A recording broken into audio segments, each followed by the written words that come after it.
Welcome sur ce build-in public du mois de juillet.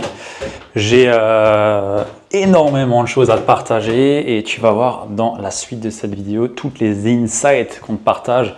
Et je dis on parce qu'il y a moi et Valentine, puisque sur ce mois de juillet, je suis parti en Belgique, la rejoindre sur une semaine pour bosser sur des projets de fond, la stratégie et tout ce qu'on met en place. Elle fait du bruit cette machine à café. Et on te partage tout ça dans cette vidéo du jour et j'ai après bien entendu plein d'autres choses à t'amener.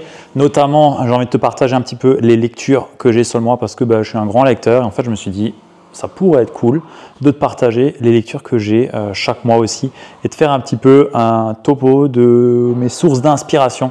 Et j'en ai énormément qui, je pense, sortent un peu de ce que tu as l'habitude de voir à droite et à gauche, surtout sur le marché français. Donc voilà, on se retrouve direct sur la suite de cette vidéo sur mon chemin belge, je pense. Et puis, je passerai au milieu de tout ça. Bref, je sais toujours pas comment monter correctement un build-in public, ou en tout cas quelle structure je veux y donner. Mais le but, c'est de t'amener des insights qui vont te permettre à toi aussi de développer ton activité et t'amener peut-être des prises de conscience, des idées que tu n'as peut-être pas encore eues, bref, plein de choses dans cette vibes et c'est toute l'intention que je mets sur cette vidéo que je tourne ici. Je suis parti pour faire le bilan sur les 1 an de collaboration avec Valentine. Ça fait maintenant 1 an que c'est ma bras droit et qu'on collabore ensemble. On a eu toutes les phases que tu peux t'imaginer ensemble et maintenant ça fait 1 an et on est sur le point de faire le bilan. Donc là, j'ai une bonne 50aine de questions à répondre, un peu moins peut-être, mais bon, une très bonne dose de questions pour justement faire le point sur le temps qui s'est passé. Donc une première partie où c'est sur le bilan de l'année écoulée, donc les réflexions sur la collab, les réflexions sur l'évolution de l'entreprise, des réflexions sur les apprentissages et le développement tant personnel que développement du couple un petit peu, parce que quelque part quand on est dans une collaboration de bras droit, c'est un peu une relation de couple, on est à deux et on avance ensemble. Et il faut savoir faire ces bilans-là. C'est pareil dans une relation de couple au sens propre du terme, couple, relation amoureuse. Il y a aussi besoin de faire ces bilans. Et souvent, on ne prend pas le temps de faire ça parce qu'on a trop la tête dans le guidon. Et justement, c'est ce que j'ai envie de t'inviter à faire ici. C'est arrêter d'être dans la tête dans le guidon et prendre du recul, prendre de la hauteur sur le temps qui s'est passé, le temps qui a écoulé, ce que tu en retiens, ce que tu veux changer. Là, pour l'exemple, avec Valentine, voilà, on a j'arriverai pas à te le montrer, mais bon, bref, j'ai mon tableau, enfin mon fichier avec une liste de questions, et derrière, je vais répondre sur papier à ces éléments-là, à ces questions-là. Et Valentine, elle va faire de même. Et la semaine prochaine, je vais passer une semaine avec elle, et on va se poser sur ça, et on va tout simplement faire le point et voir comment est-ce qu'on avance, comment est-ce qu'on évolue. Donc, il y a un premier temps où on fait un point sur le passé, et un second temps où on va chercher, ok, situation actuelle. Où est-ce qu'on en est actuellement, à l'heure où on se parle, à l'heure où on est, comment est-ce que ça se développe d'un point de vue de la collaboration, d'un point de vue de l'entreprise, où est-ce qu'on en est, et ressources et capacités. Est-ce qu'on a les ressources actuelles nécessaires, les bonnes personnes à la bonne place, les bons outils, enfin bref, tout ce qui est actuel vis-à-vis de l'objectif et de la vision de l'entreprise. Est-ce que on est les bonnes personnes, tant nous, donc Valentine et moi, que les personnes qui composent l'entreprise et les systèmes qu'on a dans l'entreprise et tout ce qui permet simplement de développer le business. Donc, ça, c'est le deuxième point. Et le troisième point, on va tout simplement chercher à planifier le futur. D'un point de vue vision et stratégie, où est-ce qu'on veut aller? Est-ce qu'on est toujours aligné? Est-ce qu'on est toujours dans le bon axe? Et derrière, est-ce que Valentine est toujours alignée avec cette vision-là? Et moi, est-ce que je suis toujours aligné avec la vision de Valentine sur le développement de l'activité? Alors, c'est moi l'entrepreneur, c'est moi le CEO, c'est moi le visionnaire, mais il est important d'être aligné entre la vision que peut avoir Valentine, qui est ma bras droit, et ce que moi je veux. Parce que si on n'est pas aligné et que sa vision personnelle et sa vision de l'entrepreneuriat, parce qu'elle a aussi son entreprise, et la vision de Kaizen Impact, si elles ne sont pas alignées, on n'avancera pas dans le bon sens et ça ne pourra pas fonctionner. C'est d'ailleurs ce qu'on avait pu avoir au mois de novembre-décembre, on était complètement désalignés tous les deux parce qu'on avait mal communiqué, parce que je partais dans un mauvais sens, je me perdais, et plein de choses qui font que on était arrivé à un point de rupture où elle voulait partir et tout simplement on a pu voir qu'est-ce qu'il fallait modifier, qu'est-ce qu'il fallait changer, qu'est-ce qui n'allait pas, qu'est-ce que j'ai à modifier, et ça a été hyper porteur et hyper bénéfique pour la suite parce que là on se retrouve 7 mois après cette entre guillemets crise du couple, on va appeler ça comme ça, l'entreprise, elle a fait, je ne saurais pas te dire les pourcentages de croissance, mais on a plus que doublé le chiffre d'affaires entre temps. Il y a beaucoup plus de personnes dans l'équipe. Enfin bref, tout s'est accéléré, tout a grandi dans le sens qui était le bon pour nous. Et c'est important de prendre du temps pour se réaligner avec la personne qui avance dans ton activité. Et si tu es tout seul, c'est toi la personne. Donc, tu n'as pas besoin de poser de questions à quelqu'un d'autre. Par contre, tu as besoin de te poser des questions à toi-même. Donc, tu as besoin de faire le point sur où est-ce que tu vas aller dans le futur. Est-ce que tu as besoin de changer des choses dans ta collaboration, dans les ressources que vous avez en place, dans ce que toi, tu fais en place. Bref, il y a plein de choses que tu dois creuser pour tout simplement avancer dans le bon sens et être sûr que, quoi qu'il arrive, ton entreprise elle va grandir. Bien souvent, les entrepreneurs, surtout dans le domaine du coaching, de la thérapie, dans l'expertise, on avance un petit peu au bonheur la chance. On avance un petit peu comme ça, au doigt mouillé, et on ne sait pas trop qu'est-ce qui se passe, qu'est-ce qui se passe pas, et on réitère les mêmes erreurs à chaque fois et à chaque fois. Pourquoi? Parce qu'on ne prend pas ce temps-là. Donc, mon invitation au travers de cette petite capsule-là, c'est prends le temps de poser les choses à plat, prends le temps de faire le point avec ton bras droit ou les membres de ton équipe si tu en as, et fais-le en fait, fais-le. Tout le monde ne le fait pas, mais moi je peux te dire que ceux qui réussissent le font. Et je pense être un exemple là-dedans parce que nous on le fait aussi. Et c'est la raison pour laquelle on arrive à rester dans notre axe, dans notre alignement et à tout simplement continuer à croître, prospérer et prendre du plaisir surtout parce que c'est ça le plus important aussi.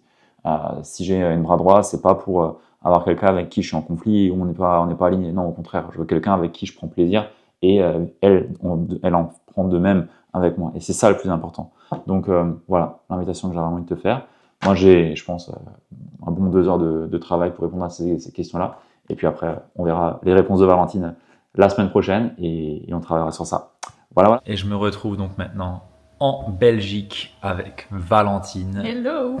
Où du coup, on a 6 jours ensemble pour faire le point trimestriel comme d'habitude et le bilan aussi du coup que j'ai eu l'occasion de te partager un petit peu sur comment est-ce que on a fait ce bilan des 1 an.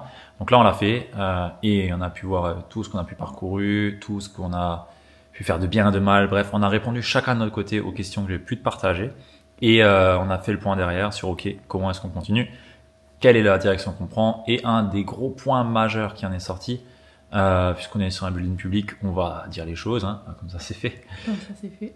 C'est rôle responsabilité, qui prend quoi exactement et comment est-ce qu'on structure ça et qui dans l'équipe prend quelle place. Et surtout, comment est-ce qu'on fait pour instaurer plus d'engagement de la part des personnes dans l'équipe et comment est-ce qu'on fait pour avoir une culture d'entreprise qui commence à se mettre en place. Et ça a été le gros point. Donc voilà, maintenant c'est parti pour travailler sur ces sujets-là et créer du contenu aussi, stratégie YouTube, stratégie Insta, bref, plein de choses qui vont faire que on arrivera à aller de mieux en mieux vers nos fameux objectifs. Ouais, quelque chose à dire? Non, t'as tout expliqué, donc c'est très bien. Rien à ajouter. Ok, parfait. Bon, en tout cas, un point qui est important, comme j'ai pu le dire juste avant, il faut faire des bilans comme ça, qu'on soit seul ou pas seul, on s'en fout. Faites des bilans. Là, c'est avec Valentine, c'est ma bras droit, donc normal qu'on fasse des bilans comme ça. Mais avec n'importe quelle personne dans son équipe, c'est important de faire des bilans, de faire des points, de s'intéresser à comment est-ce qu'on évolue chacun de notre côté, ensemble. Il faut le faire. Vraiment, il faut le faire. Sinon, n'entreprenez pas. Ne cherchez pas à créer quelque chose qui soit plus grand que vous, mais restez seul. Et même si on reste seul, j'ai aussi pu le dire, on doit faire des bilans comme ça. On doit prendre conscience du chemin parcouru, de l'état actuel et d'où est-ce qu'on veut aller. Pour voir, ok, qu'est-ce qu'on fait différemment, qu'est-ce qu'on améliore, qu'est-ce qu'on ferait de mieux, qu'est-ce qu'on ferait de différent. Bref, tout le temps, il faut pouvoir s'ajuster. Et l'entrepreneuriat et la vie n'est qu'un chemin d'ajustement. Et c'est ça le plus important. Mais pour s'ajuster, faut prendre conscience de où est-ce qu'on marche et comment est-ce qu'on y va. Voilà. Bref, on partagera sans doute d'autres choses encore en commun sur cette vidéo au courant de la semaine. On se retrouve dans notre magnifique Lamborghini. Non, pas du tout. Fiat Punto Evo 2011, 95 chevaux. Je sais même pas ce que c'est le reste, mais bon, bref, on s'en fout. Voiture tout à fait normale. Mais on n'est pas là pour parler auto. On est là juste pour te dire que ça fait 1 an, 5 jours qu'on est ensemble et on a avancé de ouf sur toute la structure et stratégie. On a donc fait le bilan comme on a pu te le partager déjà et surtout on a mis de l'ordre dans l'entreprise. On est passé de 2 personnes, donc nous deux, à 11 personnes qui gravitent autour de l'entreprise. Et ouais, en à peine 6 mois. Ouais. On peut le dire, la temporalité quand même. Ouais. Donc il était temps qu'on prenne le temps justement de structurer tout ça, de bien redéfinir les rôles, les responsabilités pour piloter tout ça au mieux et que tout le monde se sente bien dans la boîte, avec les mêmes valeurs, avec la même volonté de servir au mieux les clients, avec la valeur d'excellence en top 1, de donner de notre mieux pour le mieux des autres aussi. Donc c'était un beau travail qu'on a fait là. On a aussi planifié la prochaine réunion d'équipe pour le mois d'août. Donc ça va être aussi la première fois où tout le monde va pouvoir se rencontrer en même temps, parce que là on fait souvent des réunions entre petites équipes selon les différents pôles. Mais là tout le monde va pouvoir se voir aussi, donc c'est chouette de voir que ça prend une dimension plus grande que nous, donc c'est cool. Exact. Et un autre gros point que toi tu peux prendre, quand je dis toi, c'est toi qui nous écoutes, hein, c'est on a remis à plat la structure des projets. Je sais que c'est un point où généralement on n'y pense pas, où on met un peu de côté et on avance comme ça vient. Et je suis le premier à être comme ça. Mais par contre, il y a un point qui est important, c'est que la personne qui a un plan, elle va dans une direction, mais la personne qui n'a pas de plan, elle n'ira jamais. Alors oui, on a une vision, mais sur la partie objectif, mesure des objectifs et comment est-ce qu'on va y aller et qui est le responsable, faut dire que c'était pas la meilleure des structures qu'on avait. Donc là, on a tout revu avec objectifs par pôle pour les 90 prochains jours et quelles sont les métriques, donc ça veut dire les indicateurs qu'on va suivre pour savoir que ça a pu avancer et derrière qui en est responsable. Et après, ça sera à chacun de tout simplement dire par rapport à la gestion de projet, où est-ce qu'il en est, qu'est-ce qui pêche, qu'est-ce qu'on a besoin. Par exemple, Valentine, pour la partie communication, revoir la stratégie Instagram, tu as pu le voir, on a un peu de difficulté avec ça. Elle a pris un consulting, la boîte lui a payé un consulting avec quelqu'un pour revoir la stratégie justement et voir où sont nos angles morts, qu'est-ce qu'on peut changer, qu'est-ce qui ne va pas. Du coup, mon invitation pour toi, c'est de réfléchir, même si tu es seul, même si tu démarres en projet sur les 90 prochains jours. Je ferai une vidéo exclusive sur la méthode des 90 jours, mais si tu n'as pas de projet, tu avances un petit peu au gré du vent et au gré de tes up and down. Et ça va pas. Tu as une entreprise, il faut de la structure et il faut avoir de la structure qui soit alignée avec toi surtout. Et là, je te laisse rebondir dessus. Ouais, tout à fait, de la structure alignée avec soi. Et c'est pour ça que nous aussi, quand on a fait le bilan, je pense que Ludo, vous l'avez partagé, mais on a pris le temps aussi d'exposer la vision pour que justement tout ce qu'on définisse dans ce plan de 90 jours soit en lien avec où on veut aller et que les objectifs soient aussi cohérents en fonction des moyens qu'on a en ce moment, des ressources en termes de temps, d'équipe. Donc ça, c'est aussi important à prendre en compte. Si toi, tu t'organises ton plan de 90 jours, et d'ailleurs, du coup, abonne-toi pour pouvoir recevoir la vidéo des 90 jours. On active les notifications. Allez, Maline. Et voilà. On rebondit. Et alors, une chouette chose aussi qu'on a mis en place cette semaine, c'est qu'on avait envie de faire une vidéo qui montre un peu les coulisses de AMB, mais vraiment comment les personnes au sein de AMB, donc notre accompagnement, alignement, mindset et business, comment est-ce qu'ils vivent tout ce processus, tout l'environnement qu'on a créé. Donc on a eu l'occasion de réaliser 4 beaux témoignages qui font vraiment chaud au cœur et moi je trouvais que c'était vraiment chouette, c'est que tout ce dont on avait pu parler entre nous avant de les faire sur justement les valeurs, la culture qu'on avait envie de transmettre, la transformation qu'on avait envie d'apporter, en fait ils nous l'ont dit eux-mêmes spontanément en mots, et du coup ça montre aussi qu'on est aligné sur ce qu'on délivre et que finalement tout ce qu'on transmet est vraiment perçu comme ce qu'on a envie. Donc c'était hyper aussi gratifiant pour notre travail, je trouve.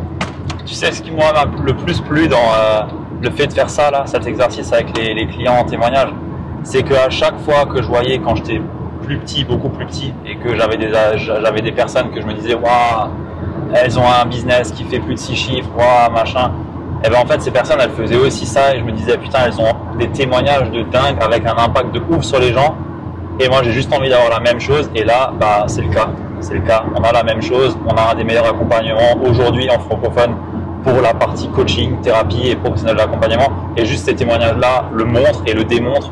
Et ça me fait vraiment super plaisir et chaud au cœur aussi. Mais je tenais juste à le dire parce que je mettais sur un piédestal ces gens-là il y a 2 ans, 3 ans, et aujourd'hui en fait c'est moi qui le fais, et c'est juste une matérialisation de la vision que j'avais. et que j'ai. Ouais. Donc c'est bien, tu peux être fier aussi. Ouais. Ouais, donc on vous incrustera soit un extrait de témoignage, soit la vidéo complète. Dans tous les cas, la vidéo elle sera mise sur la chaîne YouTube aussi, donc vous pouvez la retrouver facilement. Mais ouais, c'est hyper puissant et ça, bah, toi aussi qui nous écoutes, c'est hyper important que tu puisses avoir cette intention dans ce que tu fais et voilà, sortir un peu la tête du day-to-day pour te connecter à plus grand et prendre conscience aussi de tout l'impact que tu as déjà autour de toi, quoi. Mais bon, ça aussi, on en a parlé plus en détail dans une vidéo qui va arriver bientôt, qu'on a enregistrée tout à l'heure. Exact. Bon, allez, on va s'arrêter là. Nous, on a fini notre journée de travail là. On va se détendre un peu, c'est pas plus mal. Ouais, direction Mons, manger un ramen pour me rappeler le Japon. Ciao. Allez. Bon, c'est l'heure de la fin de mon séjour belge. Avec Valentine, je suis sur une aire d'autoroute sur mes 2 heures, sur ma petite pause après mes 2 heures de route. Et j'ai envie de te partager un point, parce que là, tu vois, je fais le trajet sans musique, sans podcast, juste moi et mes pensées, et faire divaguer mon esprit. Et franchement, ça fait longtemps que j'ai plus fait ça et ça fait du bien. Et là, j'ai juste envie d'exprimer la gratitude que j'ai de pouvoir construire tout ce qu'on fait avec une personne comme Valentine, avec une personne qui a la capacité à me challenger, à se remettre en question, surtout une personne avec qui tu as envie de construire. Et c'est ça le plus important. Franchement, si on m'avait dit un jour que j'arriverais à avoir une relation comme ça avec une personne, une transparence et une franchise comme on peut avoir, et surtout une capacité à construire en étant dans le même axe, aligné à nos objectifs, franchement, je n'y aurais pas cru. Et juste, j'ai envie de partager ça parce que c'est le cas et c'est ce qu'on fait et ça m'inspire de ouf, Et ouais, je souhaite à tout le monde de pouvoir trouver des personnes comme ça avec qui on peut construire, où on arrive à se projeter sur du long terme, où on arrive à être aligné. Et attention, on n'est pas toujours aligné et justement, c'est pour ça qu'on fait des points comme ça, pour faire le point, se réajuster, voir ce qui va pas, qu'est-ce qu'on peut améliorer, comment est-ce qu'on peut s'améliorer dans notre relation aussi et dans nos discours. Et il y a une chose qui est super puissante avec Valentine et la relation qu'on peut avoir, c'est qu'on est capable de se dire les choses et de poser des questions qui peuvent nous challenger et nous remettre en question, même si en posant la question, on sait que la réponse qui va en sortir ne va pas dans le sens qu'on peut avoir. C'est-à-dire, si je pose des questions en lien avec les projets, par exemple, autres que Kaizen Impact de Valentine, et que je sais que c'est juste et bon pour elle, je ne vais pas me dire, non, je vais pas lui mettre des idées en tête qui pourraient lui faire dire qu'elle doit arrêter avec moi pour être à fond sur son projet et autres. Et pour autant, si, parce que c'est cette relation que j'ai avec elle, et c'est une relation que j'ai avec toutes les personnes avec qui on collabore. Je veux le meilleur pour les personnes, et le meilleur, si c'est pas avec moi, si c'est pas avec la vision qu'on a, si c'est pas avec Kaizen Impact, c'est comme ça, et je préfère que la personne puisse faire ce qui est meilleur pour elle et ce qui est surtout le plus aligné et ce qui fait le plus sens. Et c'est pareil quand tu entreprends, t'entreprends pas pour ne pas être dans ton axe et ne pas réellement être en poursuite d'une vision qui t'inspire et d'une mission qui t'inspire.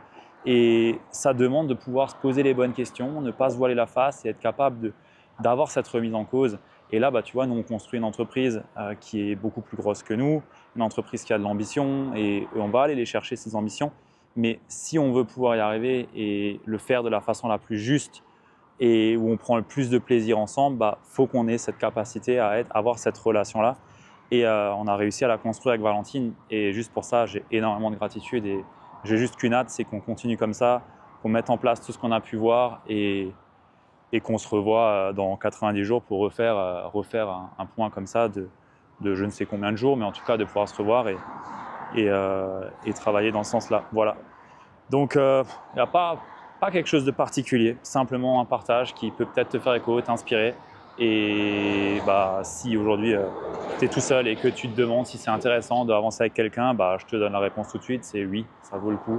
L'aventure, elle est bien plus belle avec quelqu'un qui a des valeurs communes, qui est inspiré par la mission de l'entreprise et qui a envie d'avancer avec toi. Franchement, ça vaut tout l'or du monde de pouvoir avancer avec une personne comme ça ou des personnes comme ça autour de toi. Et je t'invite juste à le faire et à la trouver, cette personne, parce qu'on ne la trouve pas du premier coup non plus. Moi, j'avais essayé déjà avec une autre personne en amont avant d'avoir Valentine et puis ça ne matchait pas. Et puis finalement, après, j'ai pensé à Valentine, l'opportunité s'est présentée et on a avancé, on a composé et surtout on a vraiment travaillé cet alignement qu'on peut avoir l'un vis-à-vis de l'autre et chacun vis-à-vis de l'entreprise pour que ça se déroule au mieux et que ça se construise. Voilà. Je voulais juste partager ça et puis je pense que je suis bon pour ma petite pause et reprendre pour 3 heures de route là. Allez. Alors, un petit point sur les chiffres parce que bien entendu, c'est aussi ça qui est intéressant, c'est quel résultat a-t-on réussi à avoir sur le mois de juillet. Alors, grosse appréhension sur ce mois de juillet parce que ça n'a jamais été mes plus gros mois, même si en été on a toujours vendu, mais bon, je parle non plus 20 ans d'expérience, hein, mais en tout cas sur les 3 ans de recul que j'ai, juillet ça n'a jamais été mes meilleurs mois. Mais on a tout de même fait les mêmes chiffres que le mois précédent, donc 20 000 euros. Voilà, on est sur une courbe linéaire, complètement plate. Mais bon, on va prendre un peu de perspective. C'est quand même des résultats qui sont bons et qu'il y a quelques années, j'aurais rêvé d'avoir. Même pas il y a quelques mois, j'aurais rêvé d'avoir. Mais bon. Toujours pareil, quand on est un compétiteur, ça frustre énormément quand on stagne et je n'aime absolument pas ça. Mais on a mis énormément de choses en place sur ce mois de juillet. On a remplacé l'équipe sales qui prend ses marques, qui est vraiment performant, enfin qui commence à performer, qui est vraiment impliquée et ça fait plaisir. Il y a une nouvelle dynamique aussi à ce niveau-là qui moi m'enthousiasme énormément et qui va être porteur pour la suite. Donc ça c'est cool, une belle équipe et on a pu progresser sur d'autres piliers. Donc il y a le chiffre d'affaires, il est ce qu'il est, on n'en parle pas. On parle pas des sujets qui fâchent. Non, je rigole. Mais on a vachement progressé sur la partie YouTube où on a, j'ai des chiffres devant moi, plus de 34,1% de croissance sur les vues. On a fait 7000 vues sur le mois de juillet, ce qui est juste ouf par rapport au point de départ où on était, à savoir 0. Donc ça c'est très bien et ça va s'accélérer parce que je sais très bien comment ça marche sur YouTube. C'est vraiment un effet cumulé et au début ça galère et après ça part. Et on fait un gros travail là-dessus avec un gars qui nous aide sur les miniatures. On a une personne, on a un gros travail d'analyse qui a été fait sur toute la partie SEO de YouTube. Donc ça c'est cool. Et d'ailleurs, juste on fait 7000 écoutes par mois, mais on n'est que 402 à l'heure où je fais l'épisode là. 402 abonnés. Donc pense à t'abonner, à mettre la cloche parce qu'on a un objectif de 3 vidéos par semaine. Donc tu me connais, un objectif n'est pas un objectif pour moi. Tu peux t'attendre à ce que ça soit déjà fait. Donc 3 vidéos par semaine, c'est ce qu'on s'apprête à publier sur les 90 prochains jours. Donc abonne-toi et mets la cloche parce qu'il y a de vraies pépites et de la vraie valeur qui va arriver si tu veux développer ton activité dans le coaching, la thérapie ou l'accompagnement. Donc ça, c'est vraiment cool et je suis vraiment content de ça parce que les retours sont hyper intéressants, hyper bons. On sait où s'améliorer, on sait sur quoi axer le travail et surtout, on a déjà la liste des 90 prochaines vidéos de fait. Et ça, c'est vraiment intéressant parce que moi, j'ai juste à allumer et dire ce que j'ai envie de dire dans le flow sur ces vidéos-là et ça, je kiffe complètement. Donc, vraiment intéressant ce point-là. Instagram, on a aussi une belle croissance. Je n'ai pas sorti les chiffres, mais il y a aussi de la croissance et surtout, il y a beaucoup plus d'engagement aussi sur les MP et les personnes qui sont intéressées par ce qu'on fait. Donc ça, c'est aussi intéressant. On arrive à driver un peu plus un mouvement et à avoir beaucoup plus d'interaction avec les gens aussi. Donc tout ça découle de la stratégie qu'on a pu mettre en place avec le contenu, l'interaction, la personne dans les DM et ainsi de suite. Donc tout ça porte ses fruits doucement sur, on va dire, l'entrée du funnel et ça va se répercuter naturellement dans les semaines, mois à venir sur la sortie du funnel, à savoir le chiffre d'affaires. Donc c'est toujours pareil si on prend des décisions à un instant T et ces décisions vont payer dans le temps. Pourquoi? Parce qu'on est sur des cycles longs. On ne cherche pas à convertir le plus rapidement possible nos clients, on cherche à créer le plus de confiance et de relations avec nos clients. Et ça fait toute la différence parce qu'on ne se concentre pas sur les 3% qui sont prêts à sortir la CB et que tout le monde cherche à targeter. On cherche les 97% qui, eux, ont besoin de créer de la relation, créer de la confiance, avoir un minimum d'éléments de réponse pour se dire qu'on est les bonnes personnes, et je préfère largement aller sur ce type de personnes-là parce que derrière, c'est les meilleurs clients, ou en tout cas ceux avec qui on peut faire le meilleur travail parce que elles ont fait un choix, un vrai choix, et non pas presser dans le feu de l'action et prendre quelqu'un au pif. Non, c'est vraiment des choix qui sont éclairés et qui derrière amènent de belles choses et surtout de très beaux résultats. Et ça, pareil, long terme, on veut des clients qui ont des résultats. On ne veut pas faire rentrer quelqu'un qui n'aura pas de résultats. C'est inconcevable pour moi parce que derrière, ça va tuer ma réputation à long terme. Et justement, je joue long terme, et tous les paris que je fais et tous les risques que je prends, entre guillemets, qui certes ne payent pas tout de suite dans l'instant T, c'est ultra frustrant pour moi, mais dans le futur proche tout de même, je te parle de 3 à 6 mois, c'est exactement ça qui devrait payer. On en reparlera à ce moment-là si c'est le cas ou pas. J'aurais peut-être mis la clé sous la porte d'ici là, mais j'espère normalement pas. En tout cas, on a encore la trésor pour, mais en tout cas, voilà, c'est ultra important d'avoir une vision long terme et d'être capable de poser des actions long terme pour pouvoir continuer à avancer et driver des projets comme ça. Parce que souvent, on va être coincé dans cette roue de hamster à la con où on n'arrivera pas à construire plus loin que sur les 30 prochains jours parce qu'on est en galère et qu'on doit absolument chercher les 30 prochains jours. Moi aussi, je dois chercher les 30 prochains jours, mais je suis aussi capable de chercher les projets plus loin et d'aller chercher plus loin. Peut-être que si je me concentrerais plus sur le court terme, j'arriverai plus vite à cet objectif de 50K, mais en même temps, je sais que je continuerai à être dans cette boucle et c'est pas ce que je veux. Donc, je construis long terme, je pose des actions long terme et je retiens finalement la frustration que je peux avoir de ne pas avoir tout de suite les résultats. Donc voilà, hyper intéressant. Je voulais te partager aussi des lectures que j'avais. J'ai lu 3 bouquins ce mois. Il y en a un, il n'est pas ouf, 2 autres sont très bien. Je te les partage. Le premier livre que j'ai lu, c'est The Heart of Love, John Demartini. Ce gars, c'est un dieu. J'abuse. Mais c'est littéralement la personne qui m'a le plus apporté sur le coaching, on va dire. C'est une des personnes qui m'a le plus ouvert les yeux sur les blocages que je pouvais avoir, sur les traits de caractère que je ne pouvais pas assumer parce que je me disais que c'était pas bien, que je jugeais mes parents pour X et Y raison, je pourrais rentrer dans les détails. Bref, John Demartini est la personne qui m'a le plus ouvert les yeux sur qui j'étais, sur faire tomber le masque, m'autoriser à être pleinement moi-même et à assumer toutes les parts de moi-même. Et ce bouquin est un petit peu pour moi un condensé de tous ces enseignements. Il a un bouquin par enseignement et ça, c'est un petit peu le condensé où il remet des concepts en avant, en lumière.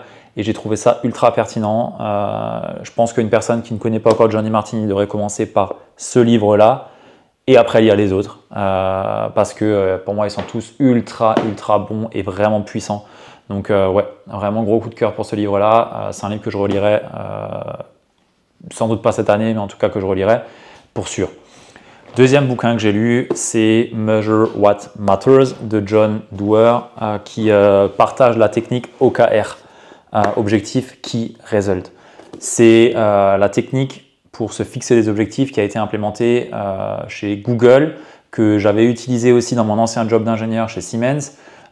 Et je me suis dit, ok, je pars trop dans tous les sens avec mon business et j'ai besoin de restructurer les choses. Donc, quoi de mieux que de se mettre un bon bouquin ultra cartésien sur de la productivité et sur comment se fixer des objectifs correctement. Et la méthode OKR est pour moi la plus pertinente parce que on va se concentrer sur des indicateurs qui sont orientés sur un objectif plus grand que celui-là qu'on vise et découpés derrière en indicateurs lead et indicateurs lag. Un indicateur lead, c'est un indicateur qu'on va suivre au day-to-day et l'indicateur lag, c'est celui-là qu'on veut atteindre. Si je te donne un exemple, on veut avoir 10 clients ce mois. Ok, ça c'est l'indicateur lag. Ok, un indicateur lead, qu'est-ce qui doit être fait? Les 3 priorités sur lesquelles je dois me concentrer tous les jours et sur lesquelles je ne dois pas déroger ou les 3 grands projets sur lesquels je dois travailler pour arriver à ces indicateurs lag, lead. Bref. La méthodologie est ultra simple à comprendre, ultra puissante quand tu commences à l'appliquer vraiment. Et moi, j'adore. Personnellement, j'adore. Ce livre-là est excellent parce qu'il met en lumière énormément de cas concrets avec des boîtes. Je ne saurais pas te citer les boîtes qui sont dedans. Je ne sais plus exactement qui y avait, mais il y a énormément de grosses boîtes qui utilisent justement les OKR et qui expliquent comment est-ce qu'ils l'ont mis en application dans leur entreprise et à quel point ça impacte et ça permet aussi d'engager les équipes. Si tu ne le sais pas aujourd'hui, j'ai une équipe de 10 personnes dans la boîte.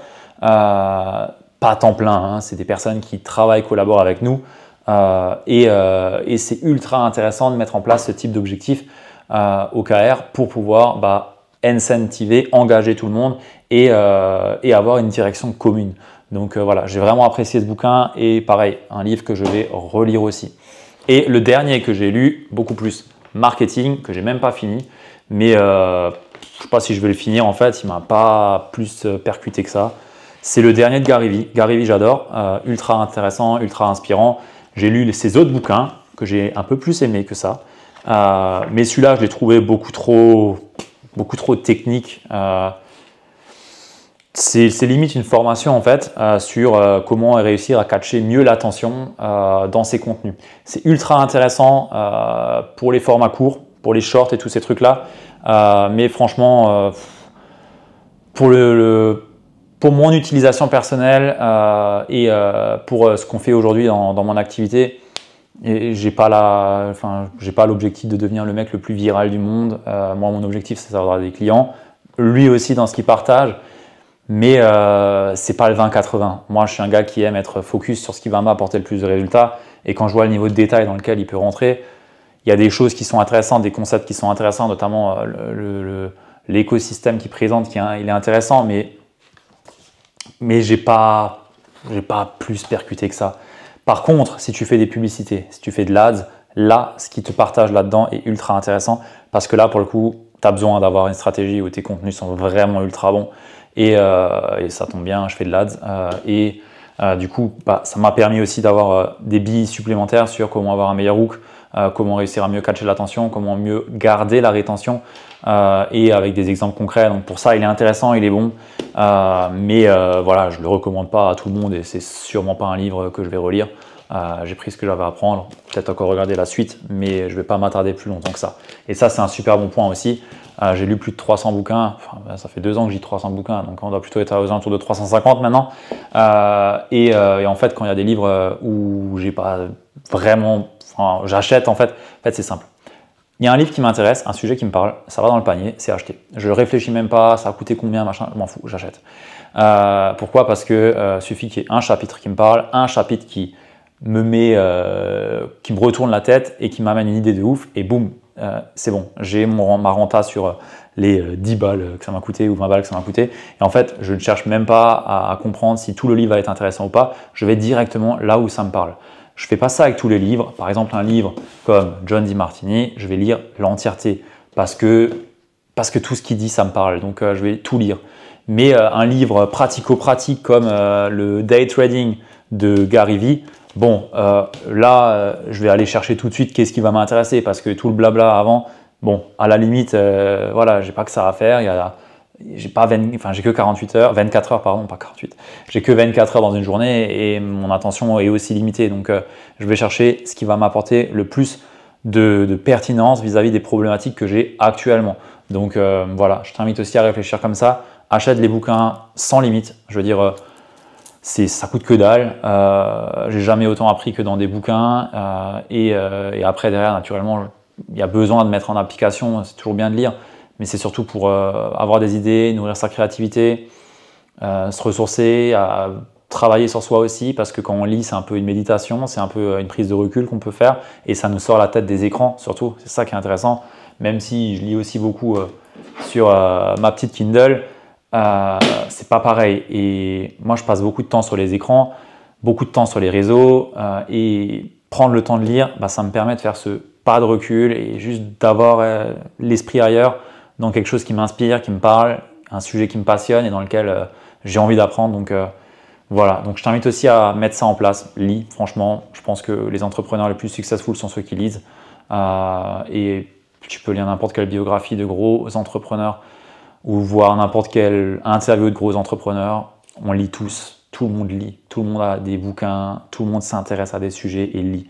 C'est important, on a besoin de ça et je t'invite à pas faire à pas mettre d'options là-dessus et juste à te mettre 10 pages, 20 pages par jour, je sais pas, une limite minimum à laquelle tu t'y tiens. Moi, c'est comme ça que j'ai commencé à l'époque. Moi, je suis le genre de mec, j'étais un gros geek à Dofus, hein, à mes 14, 15, 16, 17, 18 ans, je faisais que jouer. Je lisais pas jusqu'à ce que je tombe sur un livre à l'époque d'Olivier Roland et bam, ça m'a mis la graine dans la tête que je pouvais tout faire dans ma vie et que je pouvais tout apprendre dans ma vie. Et c'est comme ça que j'ai eu un gros déclic à me dire waouh, en fait, faut que je lise, faut que j'apprenne, faut que je me dépasse, faut que j'apprenne des compétences qu'on ne m'apprend pas à l'école. Et c'est comme ça que je suis tombé dans les bouquins et que j'ai lu toutes ces choses-là et que j'ai appris tellement de choses et qui fait que j'en suis aujourd'hui. Alors j'ai des livres que j'ai lus peut-être un peu trop tôt et que j'ai besoin de relire aujourd'hui parce que j'avais pas le niveau de conscience que j'ai aujourd'hui, donc ni le niveau d'intégration. Mais tout de même, ça m'a permis d'évoluer à une vitesse énorme et surtout d'avoir de beaux résultats. Donc lis. Pas d'autres questions, tu lis. Voilà ce que j'avais envie de partager. J'ai rien d'autre qui me vient par rapport à ce building public. J'espère que ça a pu te parler, qu'il y a des choses que tu retiens là-dedans. Et au passage, tu peux me le dire dans les commentaires ce que tu as retenu de cet épisode-là. Le mois prochain, donc le mois d'août, on y est déjà, on est le 6, va être tout aussi compliqué que le mois de juillet, j'imagine. Parce que août, il y a encore moins. En tout cas, ça a été encore pire à chaque fois pour moi. Donc, on va voir ce que ça va donner. En tout cas, nous, on donne tout. On a un beau plan qu'on a pu se fixer avec Valentine sur ce qu'on tu as pu voir juste avant. Et on devrait tout de même réussir à être un minimum 20 000 €. On est tout le temps à 20 000 €. Ça fait 4 mois, je ne verrai pas pourquoi on ferait moins. On ne peut que faire plus. Et on a de toute façon de monter les standards dans l'équipe et au niveau des actions que nous, on met en place pour arriver à ce niveau-là. Parce que c'est toujours bien d'avoir un certain niveau de chiffre d'affaires, mais le but, c'est aussi de ne pas descendre sous ce niveau de chiffre d'affaires parce que sinon, tu auras un problème à un moment donné. Donc on ne devrait pas descendre sous ce standard-là et on devrait plutôt le monter. Donc, on va voir ce que ça donne. Bref, sur ce, merci d'avoir écouté jusqu'ici. Encore une fois, 7000 écoutes par mois, 402 abonnés. Je t'invite à t'abonner si ce n'est toujours pas fait et partage l'épisode à une personne à qui ça peut être utile. Et merci de m'avoir écouté jusqu'ici. Tu n'imagines pas à quel point ça me fait plaisir de pouvoir contribuer, de pouvoir partager des choses comme ça, se mettre derrière une caméra. D'ailleurs, tu vois juste là-haut, il ne le fait pas. J'arriverai pas à te la montrer parce que j'ai le truc qui suit ma tête là sur cette caméra. Mais juste là, il y a ma toute première caméra que j'ai allumée il y a genre 4 ans. Et si tu regardes dans mes vieilles vidéos, les toutes premières, tu peux voir un petit peu l'évolution sur les vidéos et ça fait hyper plaisir de pouvoir être de nouveau sur YouTube, de pouvoir de nouveau filmer du contenu, de se prendre le temps de partager. T'imagines pas à quel point ça nourrit mes valeurs et à quel point les retours aussi me font chaud au cœur. Donc voilà, mon besoin de contribution est nourri aujourd'hui et j'ai hâte d'avoir ton retour. À très vite, ciao.